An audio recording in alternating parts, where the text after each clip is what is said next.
Praise be Jesus Christ. Glory to him forever. Greetings, and this is Studeamus. Studiamus. Studiamus, which is Latin for Let Us Study, is a student-led podcast in which Mariana and I interview scholars. I'm Father Lorenzo Penalosa. I'm a doctoral candidate in liturgical studies here at the Catholic University of America, and I serve as the president of the School of Theology and Religious Studies Students Association, or better known as STRESA. My name is Mariana Barrias. I am a historical and systematic theology graduate student, and I am also social co-chair for Stressa. And today we are very glad to have Dr. Angela Franks as our guest. Dr. Franks is an associate professor of theology here at the Catholic University of America and has a very impressive list of other roles, including being president of the Academy of Catholic Theology for the years 2025-2026, such as also being senior fellow at the Abigail Adams Institute in Cambridge and Life and Dignity Writing Fellow for the University of Notre Dame's Church Life Journal.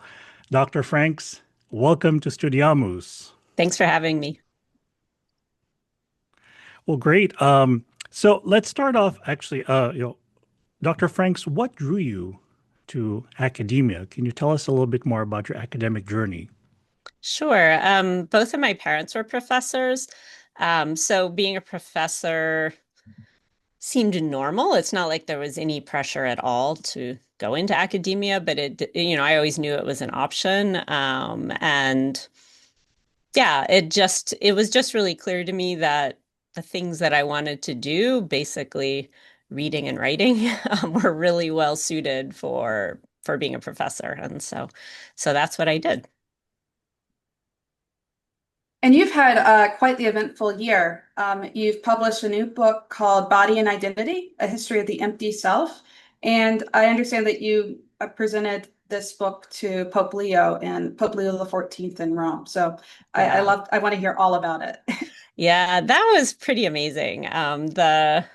So the book won an award called an Expanded Reason Award for research, which is co-sponsored by the Ratzinger Foundation in Rome and Universidad Francisco de Vitoria in Madrid.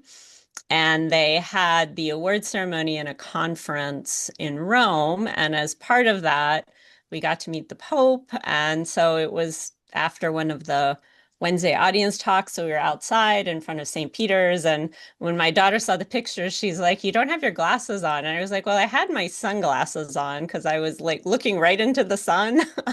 But then I took them off, when the Pope came by, because I thought, well, I should maybe I don't want pictures of me in sunglasses.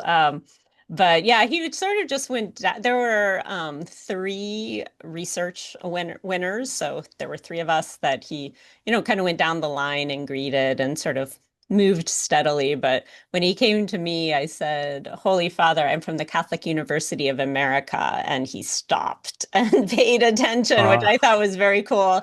And so I got to hand him a copy of my book, and I have a picture from the Vatican photo service of him looking at the book very thoughtfully, which I have chosen to interpret that he is reading it right now, in fact. So yes, that's my interpretation of the Pope's look. So yeah, it was pretty amazing.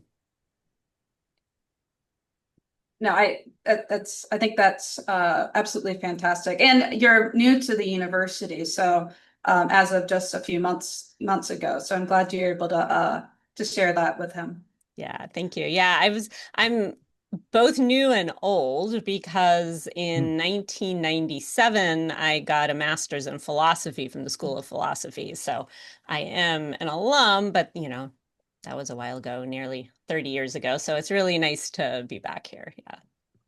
Some things change, some things stay the same. Yeah, very much. And can you tell us more about the book that you recently published? Yeah, so Body and Identity, originally I was going to publish one long book. I knew it'd be a long Hmm. book on the on the history of kind of the interlacing history of identity and how that impacts how we understand the body. I had the insight at some point, really, when thinking about questions around gender, that the things that people are calling body problems were very often, in fact, identity problems. So, when I was younger, the thing that sort of filled this role was eating disorders. Like, eating disorders are not really a body problem. And if you kind of probe it enough, you see that a big part of what it is an identity question. And so the same, I think, is true for a lot of people when it comes to gender, that it feels like a body problem, but it's really an identity problem. It's a question of who am I and who do I want to be? And is that worth anything? Am I worth anything? And so I wanted to talk about the body, but I realized to talk about the body, I had to talk a lot about identity. And I was going to do a chapter, maybe two chapters, on the history of what we call identity. Identity as a term in the way we use it dates back to John Locke. And so it's, a little over 300 years old by now to use it in that way. But in fact, people have been thinking about what we call identity for a really long time. And so um, that history turned out to be more complicated than I thought. And it also turned out that nobody else had really written it. Like, there were some things that came close, but nobody else had really done it. And so what was going to be a chapter or two ended up really just becoming its own book. And so I don't really have a lot of comprehensive answers to the problems that I lay out in the book, because that's the next book. So hopefully I'll finish that before too long. But yeah, it's been a great. I learned a lot researching and writing the history of identity. And when you say that no one else has done a book like this, you're referring to this issue from a theological perspective? About 80% of it is actually philosophical, what I treat. But one of the things that I did notice, there's a big lacuna in the literature that's out there around the importance of the theological developments.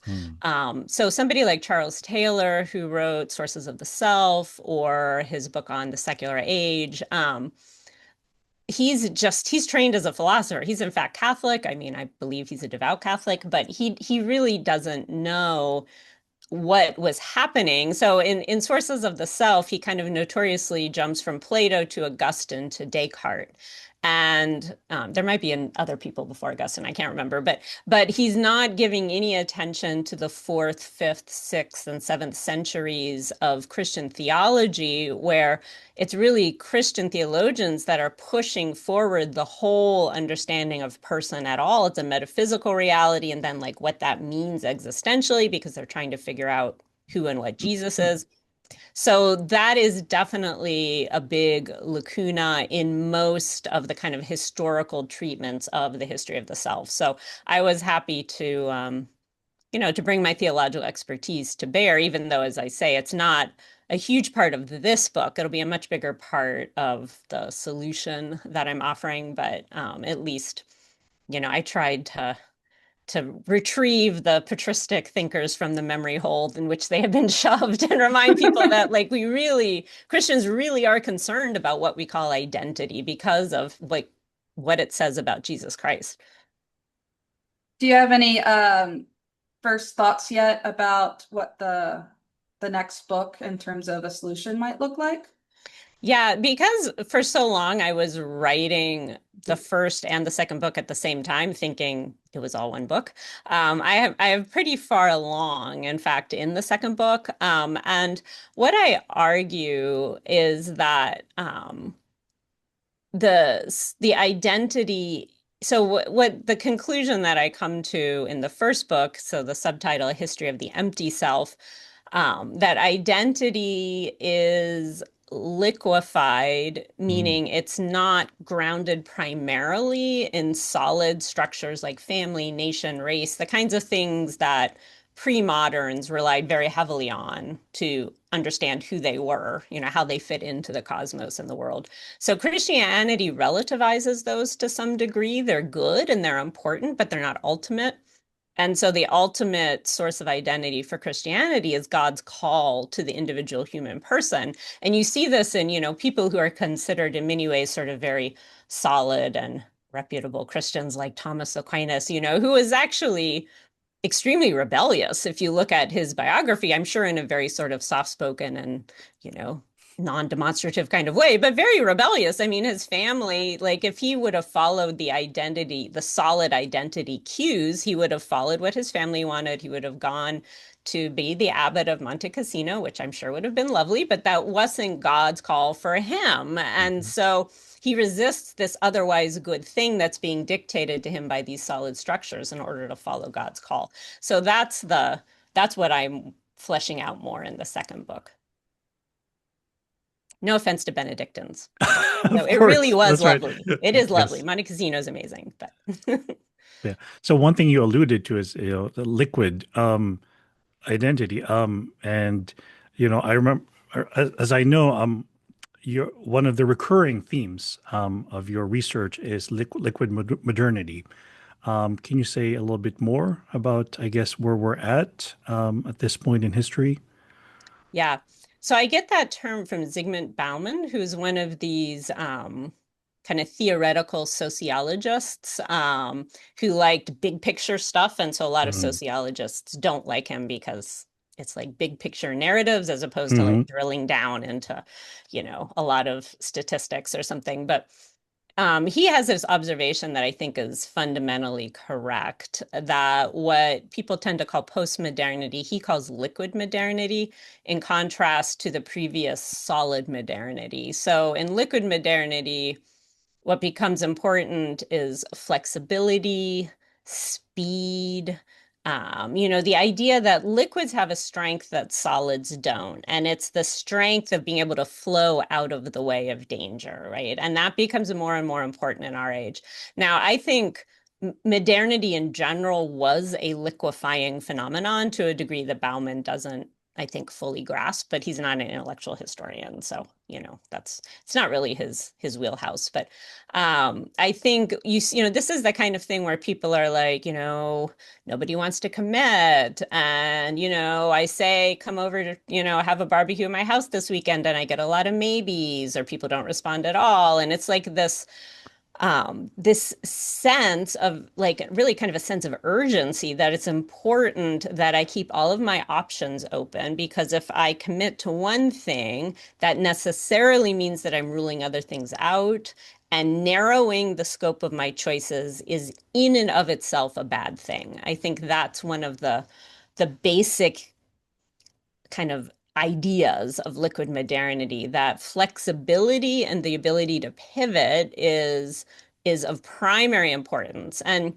so in my book, I say like human beings are both liquid and solid. Like there's a truth to what people are talking about. But of course, when you have this extremely liquid society that kind of loses all the anchoring in these solid realities, what you get are people who actually are stagnant. If you want to continue the liquid analogy, they're not rivers, they're not oceans, they're like puddles, because they're not making choices, and that's what we see for a lot of people, that they're so kind of paralyzed by this distrust of committing that they just are stuck. And so that's part of the the more pathological side of our society, that we, as human beings, we flourish when we commit and dig down and kind of give ourselves order that like pulls us towards a goal. And when we refuse to commit, we don't have a goal that we're working towards. And so, yeah, I think those are some of the many problems. So in the book, I talk more about how that impacts our understanding of ourself or our identity. I mean, I suppose not committing to barbecues and things are things that we've always been able to do. But I know that one of my friends pointed out that people don't plan any things anymore. And I thought about that, and I realized it's because we all have our devices, so we can keep our our plans, if they exist, very fluid, so that we always end up doing what we think we want to do versus planning it ahead. Yeah.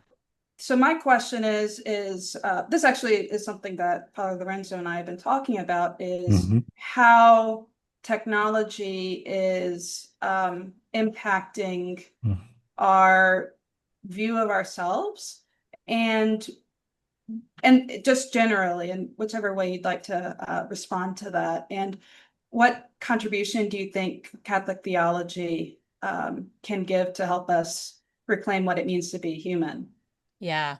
Yeah, definitely technology impacts how we understand the world and therefore also how we understand ourselves and how we respond to the world. And so it creates, if, we go with basic virtue ethics, it creates habits of responding that are virtuous or not, or vicious. Mhm. And so I think you're absolutely right that our technology underwrites this ability to avoid commitment because we're like, well, I don't have to reach out to all of my friends 2 weeks in advance because like it has to be in advance because I might not be able to reach them. And so I have to give myself time, like it's like, well, I could reach them all in a group chat like instantaneously for plans 5 minutes from now. But that's part of the liquid modern desire to conquer time, where time is something that's really under my control. Um, it's at the price of a lot of things. One of the things that is really obvious, and I'll talk more about this in the second book, is how we relate to our bodies, because it feels like most of our life is not happening where our feet are. It's happening in cyberspace, wherever that is, right? Like it's happening outside our bodies, it feels like, even though like it's just a bunch of servers somewhere, like it's still, even like what happens online is still like supported by physical realities in the physical world in a place, but it feels very disembodied. And so that many people have observed, I think, really wisely, that it's driven the kind of gender alienation that a lot of people experience because our bodies since the fall, we've always had a tendency to feel alienated from them because they do stuff that's not fully under our control and it's often uncomfortable and we die. We suffer. Like there's just our bodies are something that in general, like John Paul II in the Theology of the Body talks about the fall creating an interior fracture within the human person. And that has been like put into cyberspace now, right? Where it's we're able to seemingly live outside of our bodies, and so then we develop these expectations that, well, why can't I be another sex? Why can't I live forever? Why can't I actually like be this animal that I really like or whatever? So I think it does create this kind of avatar sort of approach to our bodies where we feel like we should just be able to tweak them like we do the little box online or the little bubble. Mhm. Yeah, so you have very fascinating, definitely take on our bodiliness, and my area is in sacramental and liturgical studies, and of course, it's quite fascinating that the way we worship as Catholics is very, very bodily. Yeah, I think a lot of times our non-Catholic brethren often make fun of us for kneeling, standing, they call it Catholic calisthenics. Um, but I think there is something about, claiming our own bodiliness, even in worship as well. I remember visiting, some people in the nursing home, and I was, bringing communion to some of them. This was years ago, and there were some with dementia or Alzheimer's who, couldn't remember a lot of things anymore. But as soon as I started, with the sign of the cross and some things, I mean, their muscle memory, you know, began to take over, and you could definitely tell that uh, their faith is still there, even though you know their condition prevented them from remembering a lot of other things. Yeah. Yeah, absolutely. Yeah, I think it's one reason why the liturgy's become such a touch point for kind of a lightning rod for a lot of Catholic issues and, the Catholic left, the Catholic right. Like a lot of it centers around liturgy in part, I think, because it's become this sort of embodied sanctuary in a very disembodied world. And people rightly sense that it's important because of that. And I think just to follow up on that, one of the things that, going through your book that I thought was really an important insight is that these questions about our body, they aren't just, this person or that other person or that other group. It's our questions about our bodiliness or something that we all face. Yeah. Yeah, it's very easy to exoticize people, say, with gender dysphoria or, I mean, there's a whole group of people who get plastic surgeries to like look like animals and stuff like, for most of that, that's very far from our experience and our desires. And we can think, oh, this is very strange. But it's really helpful to see that we're all sort of on the spectrum where we are challenged by issues around embodiment and how our bodies relate to our identities. And in a sense, we all have these identity struggles. It's just the solutions that some people are picking seem more outlandish or they are not the ones that we would pick. But I think it's helpful to realize, like, in a sense, they're dealing with the same struggles that we're dealing with too. And going back to our discussion about commitments, also again from a sacramental standpoint, commitment is very, very fundamental. I mean, including our baptismal identity and then how we live out that baptismal identity, whether through marriage or through holy orders or consecrated life. Each one of them requires great commitment. As a monk, as a Benedictine myself, had to make vows before the Lord. And it's quite fascinating because, living out as, in all of our own commitments, um, that commitment is fundamental. And yet we do live in this society that is, as you mentioned, quite liquid. And do you think it's harder in our times to keep commitments or not necessarily, just a different way of living that out?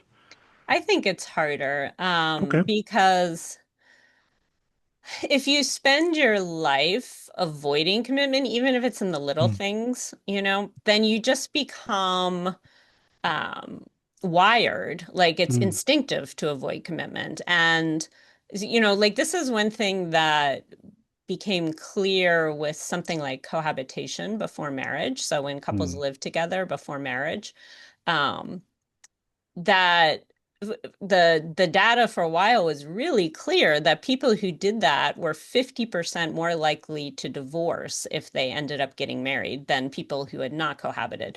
The data is not as clear anymore, mostly because just about everybody cohabits, so it's really hard to find, it's really hard to do those kinds of studies now, but um and so, you think, well, why is that? Well, it's partly because they had a relationship in which they were practicing not committing. So again, it's that basic Aristotelian insight that what the way you act forms you as a person and vice versa. Like there's this virtuous or vicious circle between the way you act and the interior habits and virtues that you have. And so when you are constantly thinking, well, I can always get out. I can always get out. I can always get out. Like if that's the narrative that's kind of always running in the back of your mind, then it's going to be easy for that narrative to surface when things get tough, as they, generally do. So I do think that when people practice not committing, it's harder to commit. So, maybe the moral of the story is practice committing even in the small things. If you say you're going to be on time, be on time. If you say you're going to go, even if a better party comes up, it's just good for us to practice like following through on things and,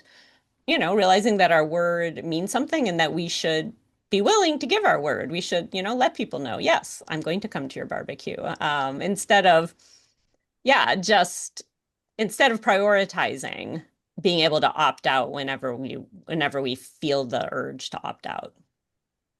Well, I do think one thing is that I think in this liquid or fluid society of ours, I do think that the solidness of the church, especially now, is particularly attractive for that reason, that it's solid and requires commitment. Yeah, I think that's true. I think that's why Catholicism is having a moment, so to speak, among younger people, and at least in the developed world. I mean, that's kind of it's not, the evidence is still a little quiet, but like you can see that there's been this weariness that people have of this liquid world. I think the temptation is for us to say, well, the church is only solid, right? It's like we've got all of this chaos and all of this, unreliability out in the world, and we're going to go to the church as the place that is only ever like the same. And that makes it hard to understand things like doctrinal development, how the liturgy transforms through time. The church herself is also a mixture of the solid and the liquid. But yes, I agree that we need to recognize that the people who are discontent with the world are, discontent for good reasons, and they're seeking something different in the church. Going back to our discussion about technology, it seems that we're at a very interesting transition point right now with regards to the use of AI. Do you have any thoughts about that? Yeah, I've been doing more thinking about this because partly for the second book, but also because I'm giving a talk the end of the academic year on this. And I think it's helpful. I've been going back to Marshall McLuhan and Walter Ong, who Mm-hmm. have done a lot of helpful historical work on the print revolution. And so it's really helpful to see how the transition from basically handwriting manuscripts to print was a technological shift that did change the way people thought about themselves and the world, and just like their habits, like it changed them at a subconscious kind of level. So in that sense, what's happening now is not simply unprecedented, although obviously the kind of technology that we're talking about is unprecedented. And the printing press did allow, even though it enabled people to be in a sense where their body is not, right? Like you can read Plato and be having a conversation with Plato in your mind, and Plato's not right next to you in real life. So there is a kind of disembodiment that books encouraged. But you still also just have physical artifacts that you hold in your hand, and that actually those sensible qualities of books are actually really important to how we remember what we read.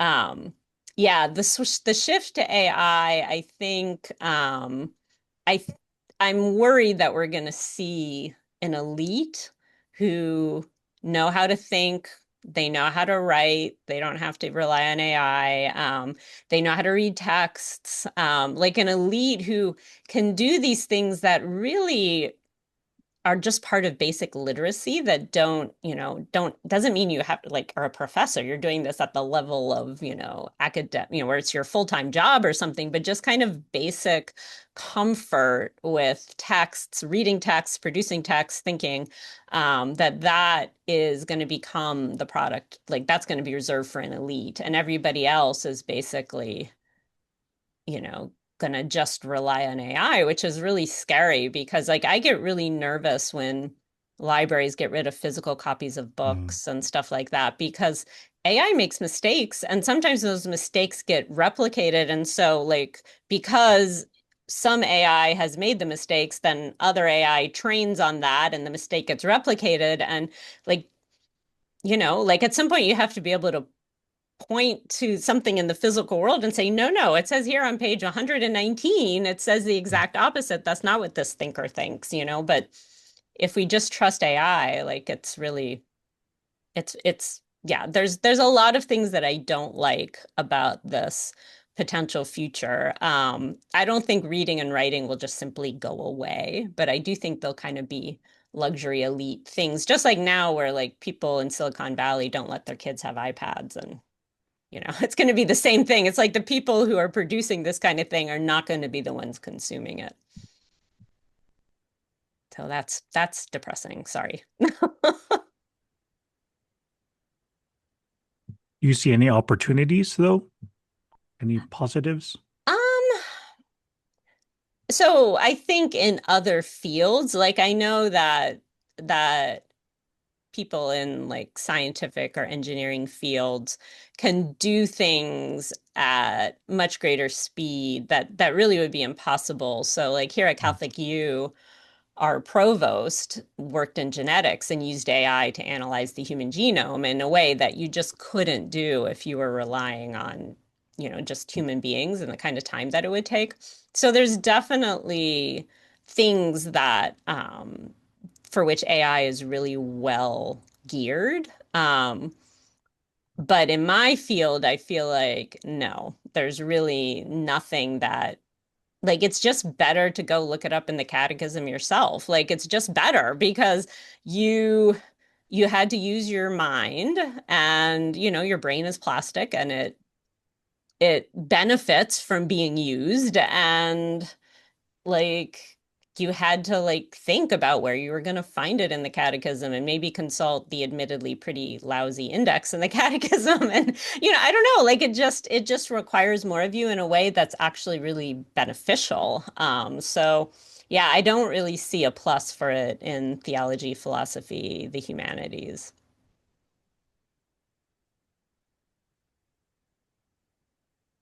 Okay. And lastly, before we wrap up, do you have any suggestions or advice for us graduate students? Yeah, so when I was a graduate student, at least for my doctoral program, I had my first kiddo like 6 months, no, like a year after I was done with coursework. So, like, my whole comps, writing, defending, all of that stuff at the doctoral level, I was doing with kids. So, I mean, I took as long as they gave me. If they were like, you have to be finished 8 years after admittance, then I was like, that's my goal. Just because it otherwise was just really too stressful. And it was hard to like be a good and present mother. But I did learn, one thing that I learned from that is to be really focused. And so I would be like, okay, so I'd be, reading when I could and thinking quite a bit about, this idea or this chapter or whatever. I'd be taking a walk or taking a shower or whatever and thinking about it. And then like I pretty much would have babysitters for 2 hour chunks of time. And boy, was I focused for those 2 hours. Like I just, I did not make myself a cup of tea. I did not, check my email. And I do think there, there's books out there. Cal Newport kind of has a whole cottage industry of books like deep work and digital minimalism and stuff like that. I do think paring away especially electronic distractions and like I've often time blocked where Mm. I'll just be like, all right, if I'm getting up at 5:30 and some days I do, and I'm going to bed at 9 p.m., like what's happening in all of those time blocks and, like be realistic. Like I have to make breakfast. I'm gonna be in the car, I need to help kids get out, like so being realistic and then being like, oh, but there's like an hour and a half here where if I really clear my schedule and focus on doing deep work, like idea generative work, not be distracted, like I could really get something done. Instead of just sort of frittering it away and then being like at the end of the day, what happened? Like I answered some emails, but like what else did I do today? It's just really easy to get into that kind of frittering. So like finding the times and like writing them down, even if you don't end up following the schedule, at least you have it's like you've got a blueprint, and the blueprint isn't the building, but like you've got something to guide the building, so that you're not just kind of vague about like, oh, I don't know where my time goes actually. So yeah, for me, so in some ways being a mother has like really helped me be a lot more efficient because I have to be, because I just don't, have a lot of time. So yeah. And I honestly, everything you said is, it's a timeless advice. That's also not always, necessarily obvious. So thank you. Yeah, you're welcome. I learned it the hard way so that you youngins don't have to. Do you have any closing thoughts before we Yeah, well, conclude? just it's great to do this, and it's always great to meet more of the grad students. And yeah, many blessings on all of your listeners and whatever projects they're doing, whether it's academic or not. And yeah, God bless.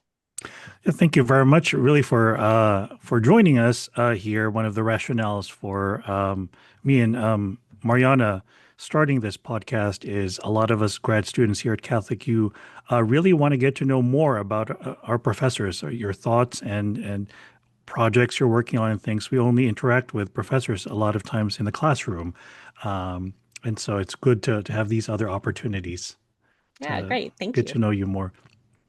Well, Yeah. thank you very much also, Mariana. And so this is all the time that we have for today. Thank you again, Dr. Franks and Mariana. And this has been Studiamus. Studiamus.